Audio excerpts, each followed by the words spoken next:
आम्हाला माहिती आहे शिंदे साहेब, सन्माननीय उपमुख्यमंत्री महोदय, आपण दरेगावाला नेहमीच जात असता जेव्हा आपल्या डोक्यावर ताण पडतंय, परंतु आपण दरेगावाला जाऊन ओबीसींची वाट लागावी असं आपल्यामधून कधीच अपेक्षित नाही, कधीच अपेक्षित राहणार नाही। मी सन्माननीय उपमुख्यमंत्री एकनाथरावजी शिंदे साहेबांना आवाहन करतो, कालचा शासन निर्णय हा अल्ट्रा व्हायरस आहे, हा व्हायरस आहे, हा व्हायरस आहे।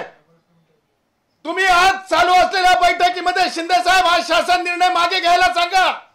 मंत्रिमंडळातील मंत्री श्री राधाकृष्ण विखे पाटील आणि त्यांच्या सोबतच्या सवंगड्यांनी ज्या प्रकारे संविधानाला फ्रॉड होईल, संविधानाला फ्रॉड होईल, संविधानाचा फ्रॉड होईल अशा प्रकारचा एक शासन निर्णय काढण्याचं जे धाडस दाखवलं, तो धाडस म्हणजे फ्रॉड विथ द कॉन्स्टिट्यूशन आहे, फ्रॉड विथ द कॉन्स्टिट्यूशन आहे, फ्रॉड विथ द कॉन्स्टिट्यूशन आहे।